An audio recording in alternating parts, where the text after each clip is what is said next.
Good morning. Today, starting off with some rain out there. We've had those thunderstorms since last night, and now we're looking at just some rain really just coating those roadways for us. We're looking down to the southeast. This is University right here, and you can see all that shine off the pavement with the rain that's fallen here in Fargo-Moorhead, and areas that continue to have some rain showers here this morning affecting us. And it's been an active stretch here, and last night was one of those nights again where we had to deal with some thunderstorms, some of them quite strong, some severe weather reported. Here's our photo today. I'll step off to show it to you. We've got a lot of lightning showing up in this picture. It looks like actually cloud to cloud lightning here in this particular view off of Franklin Lake. And this is, I'm glad to see that that Jack, who took this photo, is not on the lake. He's looking off in the distance. This is, of course, important to be off the lakes during thunderstorms and lightning storms here. So more dramatic pictures came in from you guys. We'll have more on that throughout the morning. No real threat for lightning at this point in time. We did have a couple of bolts still hanging around earlier. That looks to be done. Fargo, again, did have a quick little shower move through. We're quieting down now, but down to Wahpeton, Breckenridge, back through Fergus Falls. We're looking at some rain, and then south from there into Elbow Lake and Wheaton too. So that's really the area where we're seeing the more widespread substantial rain is down in the south and east. And unfortunately, this is an area, the Southern Valley, especially from Fergus Falls back over to the Ellendale area.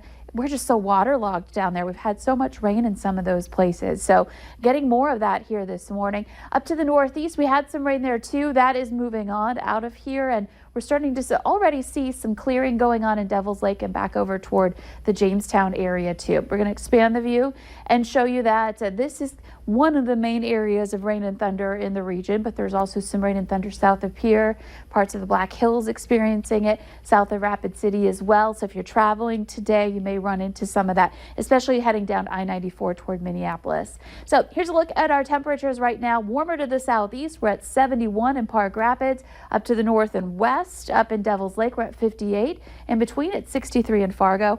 Looking at those dew points because it's a similar range. Southeast, we're a lot more muggy. We're at that 70-degree dew point range, and then 50s north and out to the west. It feels a lot more refreshing, not as oppressive air affecting us there. And your winds are out of the north, not very strong, up to 18 miles per hour in Wadena. We're looking at good visibility. Of course, anywhere where we have the rain, we always tell you it's going to be a little bit lower there. So through the morning hours, we'll watch these showers just kind of wind down gradually, and eventually we end up with some mostly cloudy to partly cloudy skies in the later morning and some spotty areas of rain that we can't rule out. Most of us, I would say 95% of us here, once this moves on, we'll get a quiet afternoon. We're looking at temperatures into the mid to upper 70s to about 80 degrees. I wouldn't be surprised if some of us saw 80 today, but that's about as warm as we'll go as we head into the afternoon hours. Great for being outdoors, but not necessarily that hot lake weather that some of us like to see here today. We're looking at tonight now. You can see there's some green on the map from time to time here as we head into the nighttime hours, meaning we can't rule out a shower or two as we head into the fireworks time this evening. But most of us, again, on the dry side, and it's not major. We're not looking at widespread rain that's just going to completely rain out a fireworks celebration. Might delay it a little bit, or maybe just a sprinkle or two that you feel, and that's about it. Overnight tonight, things do quiet down. So the severe thunderstorm risk for the region excludes us. It's nice to say that and see that here on the map. We have a potential for some rain and storms. That's why we're in green, but there is a marginal risk in Minneapolis down to Sioux Falls. That's where it's more likely that we'll see some stronger thunderstorms today. And so the 4th looking pretty good, especially the second half of the day. Just be aware you might run into one of those brief showers. Friday, a slight chance for rain in the south, but it just doesn't look all that impressive. So we're heading into that long weekend with some pretty good weather, mid-70s to some low 80s. Looking pretty good. Thank you, Lisa.